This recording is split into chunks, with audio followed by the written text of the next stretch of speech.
¿Sabías que carpe diem no significa lo que crees? ¿Y si te digo que memento mori era un recordatorio macabro en pleno banquete? ¿O que veni, vidi vici, fue una burla a un enemigo humillado? En este video, vamos a desenterrar el verdadero significado de las frases más famosas de Roma. Lo que vas a descubrir no está en los libros de historia, y te aseguro que cambiará para siempre tu forma de ver al imperio más poderoso del mundo. Si entraste buscando curiosidades romanas, acabas de abrir la caja de Pandora. ¿Estás preparado para lo que vas a ver? ¡Vamos allá! Primer frase: todos los caminos llevan a Roma. La dices cuando todo parece tener un mismo final. Pero lo que quizá no sabes es que en el Imperio Romano esa idea era completamente literal. Estás de pie sobre una calzada de piedra. Sientes bajo tus pies la firmeza de siglos. A tu alrededor, campos, colinas, ríos. Pero la vía es recta, implacable, como si alguien la hubiera trazado con una regla divina. Y lo más curioso es esto: da igual hacia dónde mires, tarde o temprano, llegarás a Roma. Los romanos construyeron más de 400.000 kilómetros de caminos, de los cuales unos 80.000 eran calzadas de piedra sólida, perfectamente medidas y mantenidas. El objetivo: que desde cualquier provincia del imperio pudieras ir directamente al corazón del poder, Roma, o, más concretamente, al Miliarium Aureum, la piedra dorada, plantada en pleno foro romano. Ese era el kilómetro cero del mundo conocido.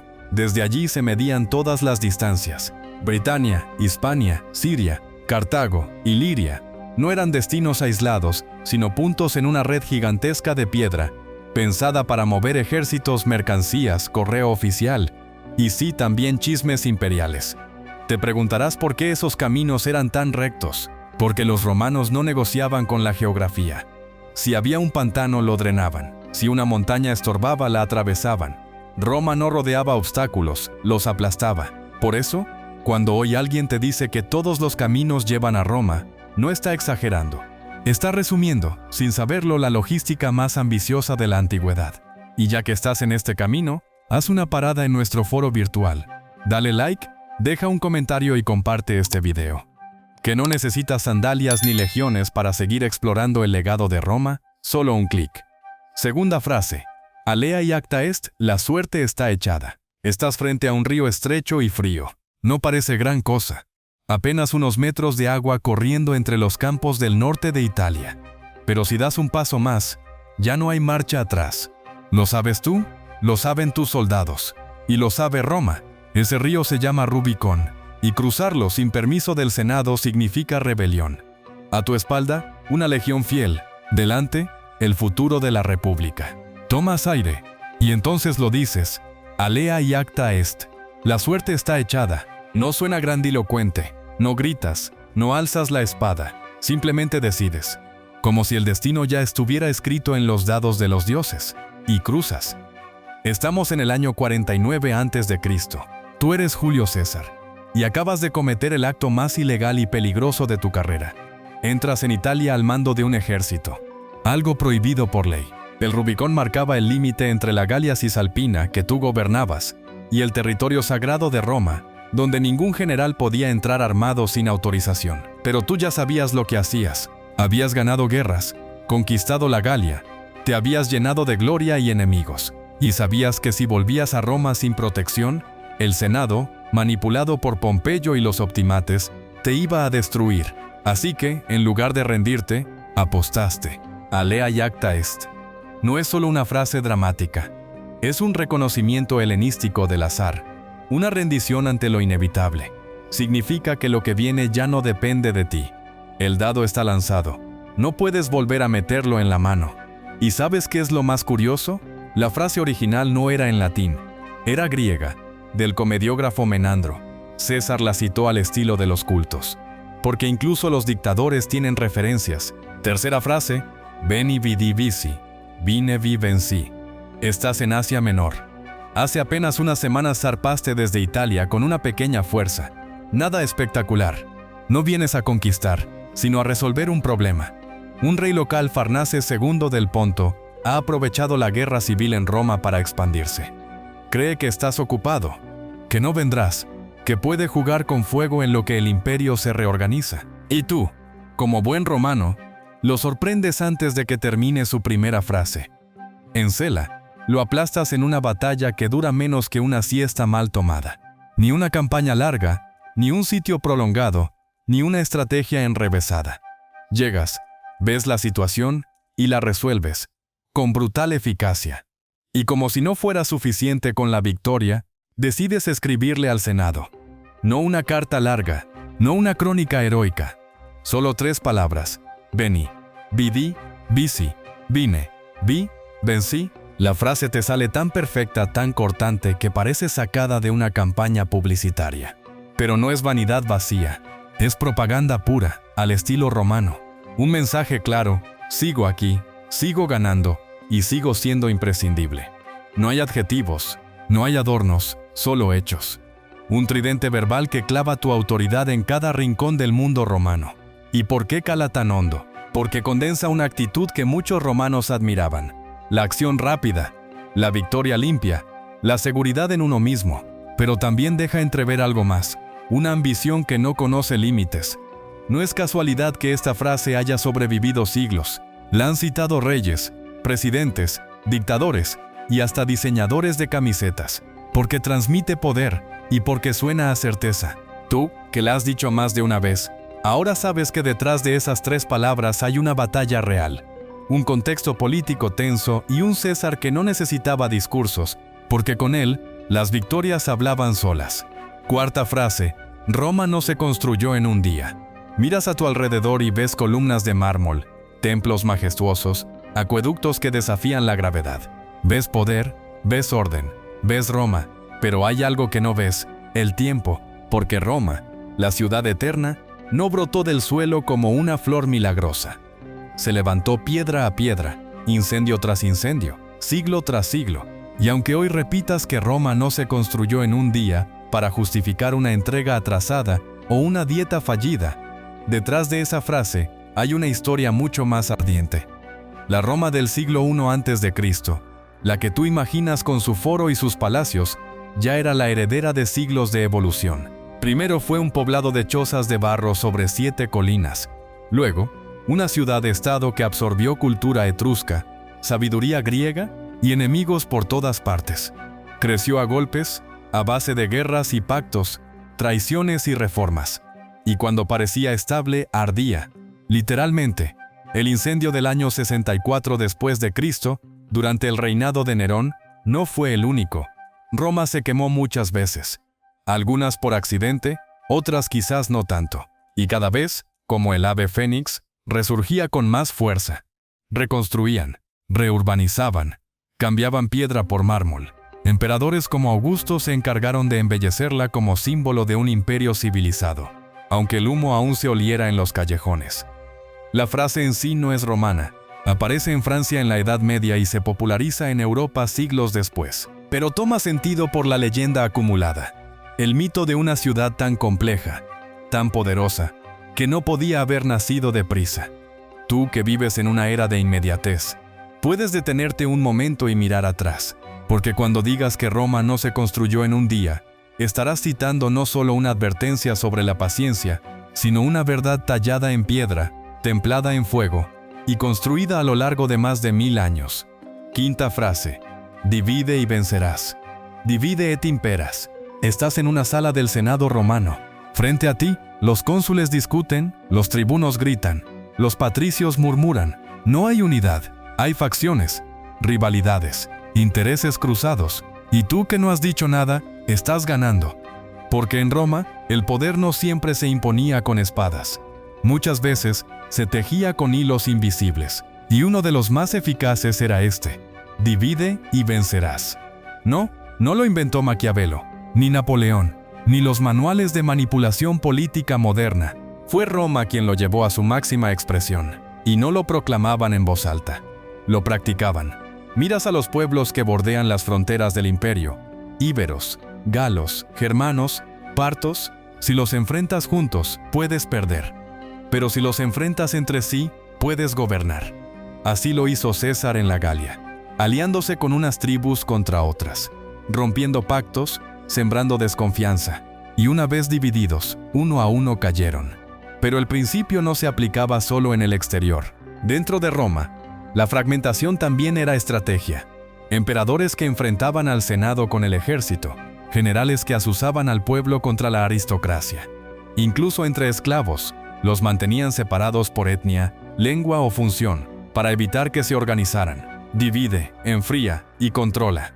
El lema nunca fue grabado en mármol, pero lo leías en cada decisión política. Tú, en el mundo moderno, lo ves replicado cada día, en juntas directivas, en campañas electorales, en guerras informativas, porque sigue funcionando. No por malicia, sino por su eficacia. Roma no era una civilización pacífica. Era un engranaje de equilibrios inestables, sostenido por alianzas temporales y conflictos calculados.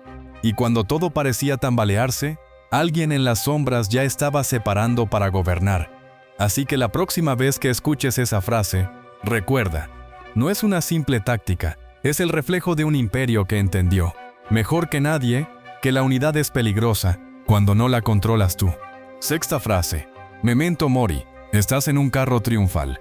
La multitud grita tu nombre. Has conquistado tierras lejanas. Has traído oro, prisioneros y gloria a Roma. El Senado te aplaude. El pueblo te idolatra. Y en medio de todo ese ruido, una voz baja te susurra al oído. Memento mori.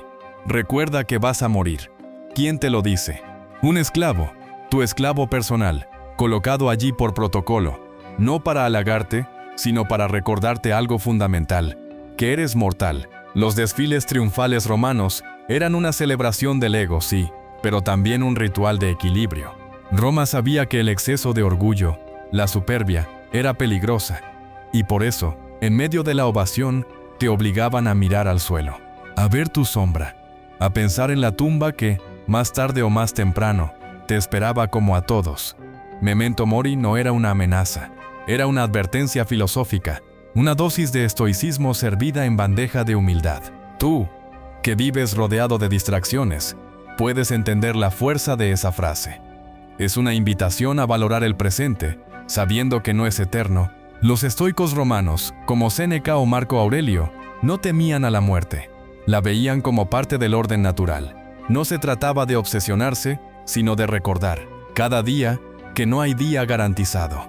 Y aunque la frase no aparece literalmente en los textos clásicos, el concepto sí está en todas partes, en las filosofías, en los epitafios, incluso en el arte. Mucho después, en la Edad Media y el Barroco, se retomaría en pinturas con calaveras, relojes de arena y flores marchitas.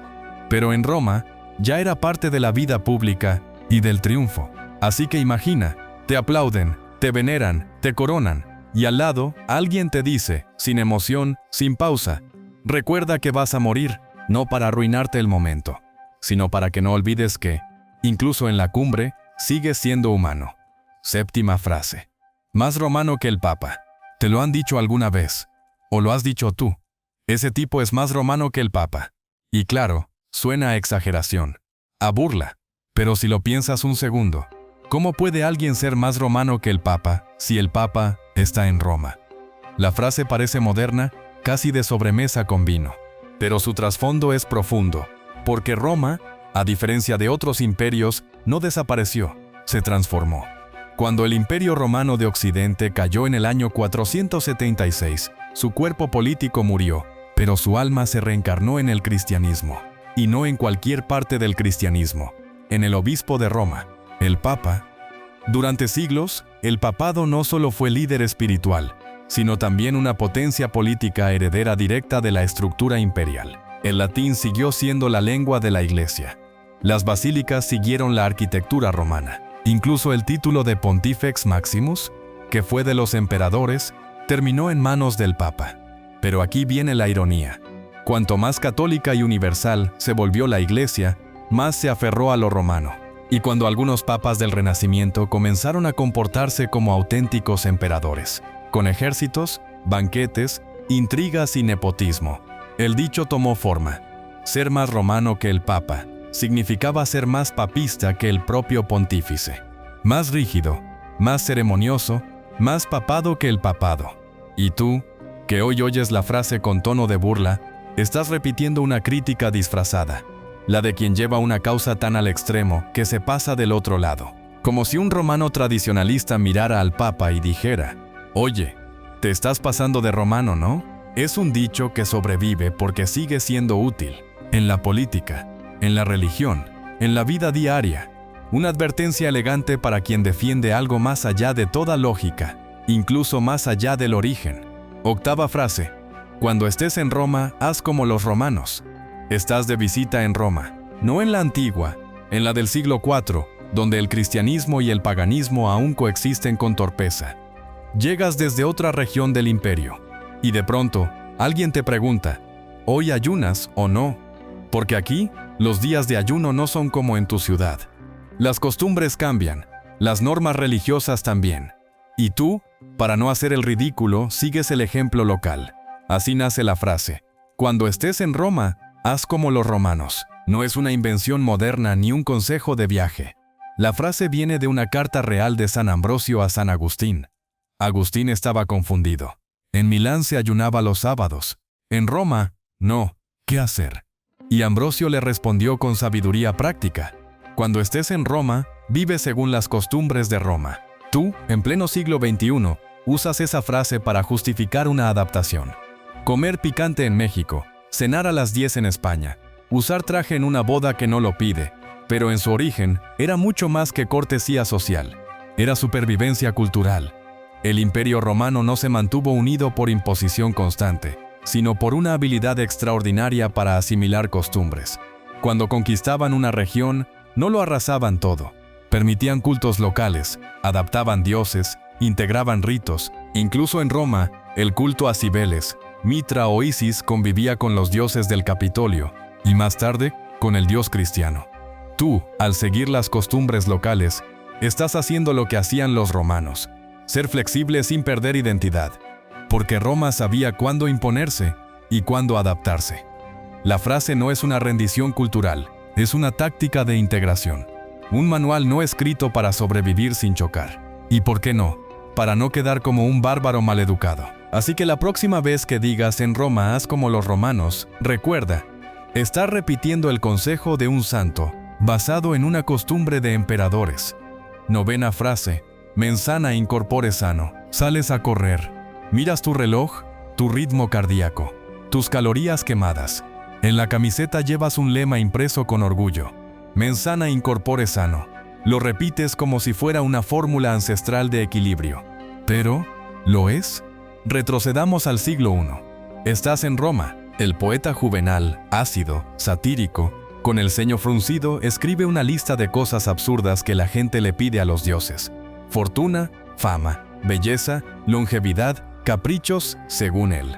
Y entonces, lanza una frase que parece pasar desapercibida entre el veneno de su pluma: deberíamos rezar por tener una mente sana en un cuerpo sano.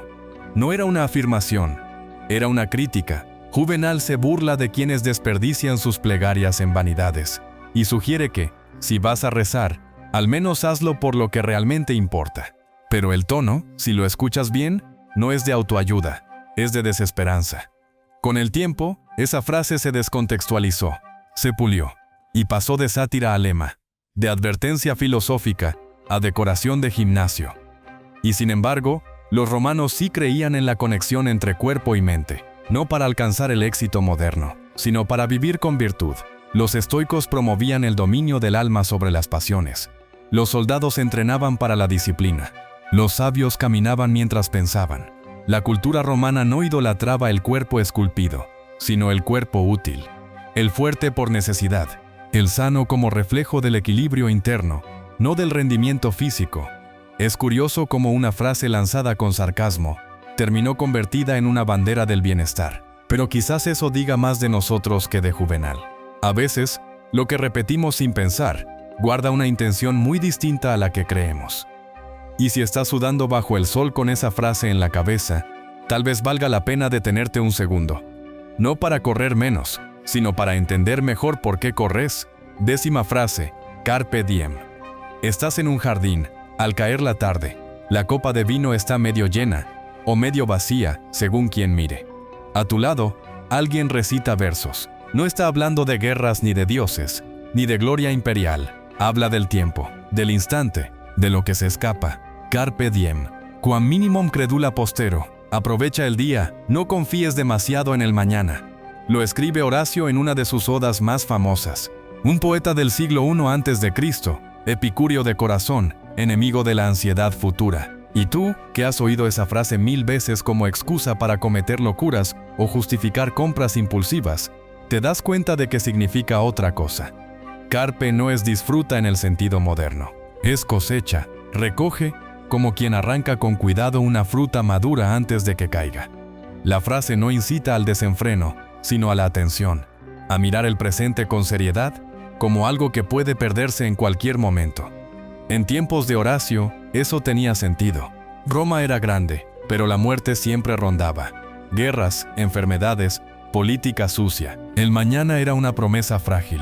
El presente, un lujo que no todos sabían vivir. La idea viene del epicureísmo, esa filosofía mal entendida que no hablaba de fiestas eternas, sino de placer moderado, de evitar el dolor y de vivir con conciencia. No más, no menos. Tú, que vives en una época obsesionada con el futuro, seguros, inversiones, calendarios llenos de cosas que aún no han pasado. Quizás intuyas por qué Carpe Diem no ha perdido fuerza. Porque sigue siendo un susurro contra el exceso. Un acto de rebeldía íntima frente al vértigo del mañana. Y ahí estás tú, en silencio, con una copa en la mano. Quizá no entiendas latín, pero entiendes lo esencial. Este momento es todo lo que tienes. Y si vas a hacer algo con él, que sea ahora. Has caminado con nosotros por calzadas de piedra, cruzado el Rubicón, escuchado susurros en triunfos, frases en templos, versos en jardines, y sin darte cuenta, has hablado en latín toda tu vida. Porque Roma no solo dejó ruinas, dejó palabras que se colaron en tu idioma, en tus ideas, en tus hábitos. Frases que repites sin pensar, pero que arrastran siglos de historia, de filosofía, de poder. Todos los caminos llevan a Roma. La suerte está echada. Carpe diem no son solo refranes. Son fragmentos de una civilización que aprendió a resumir el mundo en una línea. A decir mucho, con muy poco. Y tú, que has llegado hasta aquí, quizás ya no escuches estas frases de la misma manera. Tal vez, la próxima vez que alguien diga divide y vencerás, o cite a César como si fuera un influencer precoz, tú sepas lo que realmente quiso decir, y lo que realmente costó decirlo. Porque entender Roma no es mirar al pasado, es entender por qué el pasado sigue hablando. Y a veces, lo hace con una frase que creías tuya, pero que ya se decía 2000 años antes de que tú nacieras.